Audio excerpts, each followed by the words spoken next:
Welcome to another episode of Nineworks TV. Today we're talking about specs, ever a divisive topic in the Porsche world. For example, to purists, the quintessential spec and most desirable is a rear-wheel drive manual non-sunroof coupe. But others might say that's a load of rubbish. So just how important is spec when it comes to buying and selling Porsche sports cars? And is specification intrinsically linked in any way to the value? Well, we're going to talk to two specialists from around the industry for their insight. We're going to talk to Phil Raby from Phil Raby Specialist Cars, but first Rob Langley from Harbour Cars. Let's see what they have to say. Rob, thanks for joining us on Nineworks TV. So today we're talking about specs. What we'd love to know on the outset is how spec dependent are Porsche sports cars? Clearly there's lots of different specifications that the cars come in. And some cars, there's certain options that some people feel are absolute must-haves. The person that bought this car here, the PDK car with comfortable seats, that bought it new, only wanted it that way. And the person that we sold it to last time only wanted it that way and wouldn't have had it any other way. And vice versa for the car that's a manual with bucket seats. So specifications is in the eye of the beholder, which I know sounds like it's sitting on the fence. There's things that won't affect the sale, so no one's going to not buy a car because it's got a switchable sports exhaust because they can turn it on or off. But someone will only want a car that's got that. Now, that is something that you can fix afterwards. So specification is really important, but actually it's really different things are important to different people. And yes, that's sitting on the fence, but it is just how it is from my point of view. But more importantly, there is an actual answer, 100% answer on specification and how you should get your specification. And it's really easy. Buy for yourself. With that in mind then, are there any Porsche models that are super spec dependent? In my mind, I've got 991 Carrera T, for example. Like a bucket seat manual car is very different to sofas and PDK and rear axle steer built in. Well, that's quite an easy one, a Carrera T. So then what you can do with that is, I think you can start applying a bit of a people out of 10 rule, okay? So how many people out of 10 would buy a Carrera T, which has got, I nearly said it, didn't I? I nearly said, so it's got everything wrong. So it's a PDK, privacy, pan roof, Carrera T. Now, there wouldn't be anything wrong with a PDK privacy pan roof, every other car in the conventional Carrera 2S, Carrera 4S, GTS range. Yeah. But with a Carrera T, that's super. It's not that it's wrong, but that would be coming away from the design principles of the product. So that's quite easy. It's an extreme example that you've fed me there, and that's where I think you can then apply. You could apply this, how many out of 10? How many people out of 10 want a Carrera T that's got everything that's different? Now, there might be somebody that's like, wants to have one of those. I've labelled 4 things the way that a Carrera T is most likely to be for 9 out of 10 people. So that's quite easy. And you can do that with other cars. Are there any other models where you go, no, that is quite spec dependent on that, both for you, I guess, as a business in terms of resale, but also for customers as well? It's like something to bear in mind.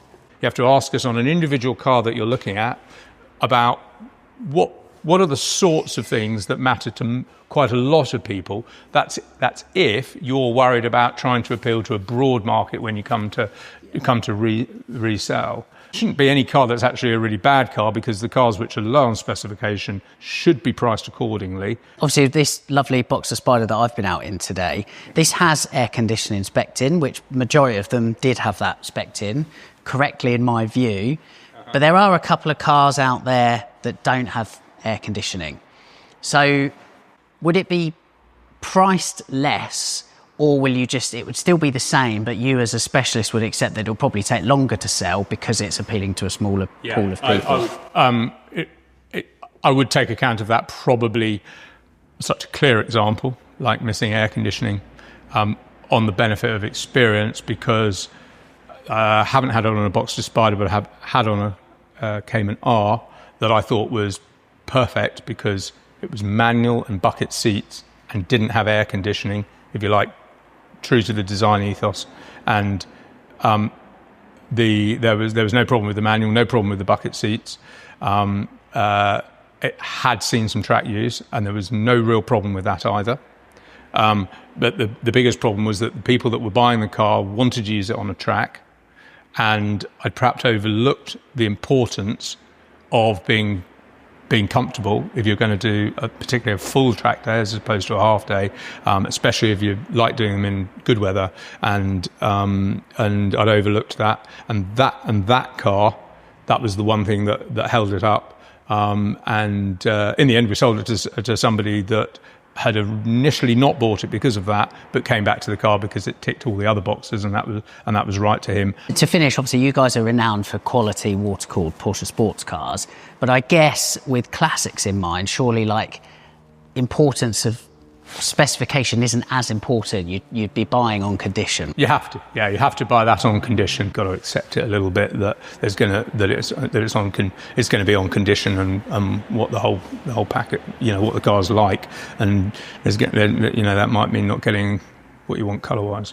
Yeah, perfect. Okay, yeah, Rob from the Harbour Car Showroom. Thanks very much for your expertise. Thank you. Mr. Philip Raby, thank you for having us back. Pleasure. How important is spec when buying and selling a used Porsche? Okay, well, I think it probably depends on the car and also the buyer. If you look at the classic Porsches, there weren't many options available, which makes life a lot easier when you're writing an advert to sell one. Because if you're lucky, it might have 2 or 3 options. But the modern ones, the sky's the limit. There's some options buyers probably wouldn't even notice. In fact, some things I don't even notice. So I think on a modern car, yes, it's become more important. And there's some things that people want. A lot of people want heated seats. People want parking sensors. I always argue that Sport Chrono is a good one to have if you've got PDK transmission. But a lot of it's down to personal preference. It's what that person wants. Are there any models in particular whereby like the specification is particularly important, or another way to phrase the question, where the models are more sensitive to the spec? I haven't really noticed it, but again, it's probably the newer cars, 991s and beyond, where people are starting to look at toys and gadgets. Older cars, like I said, there's less choice available anyway, and also things go out of date. I mean, PCM on a 996 is old hat now. So what would have been a desirable option is not particularly nice anymore. And also, as a car gets older, some things become troublesome.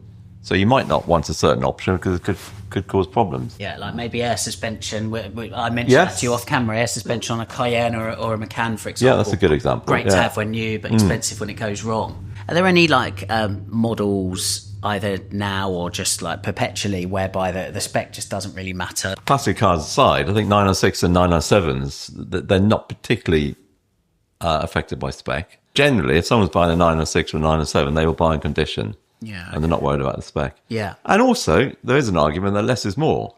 So if you get a really low spec, basic 997 Carrera 3.6, you've got a cracking car. Yeah. So less can be more. It's a really good point you make with 996 and 997, and like bleeding into 991 as well. There's a lot of all-wheel drive 911s in the mix there. Can you find that, a potential buyer can be brought round to an all-wheel drive 911, even if they weren't looking for one, or is that always a bit of a harder sell? Or? Well, I would say for most people, they're not going to notice the difference most of the time. I did have one guy ringing up saying he definitely wanted a Carrera 4. And I said, well, any particular reason? He said, well, I live in the Highlands of Scotland. So I couldn't argue with that one. But for most people, if you live down the south coast, we don't get ice and snow very often. And if you do, are you going to take your Porsche out anyway? Yeah. And if you're going to be doing a lot of track days, and rear-wheel drive is going to give a bit more fun.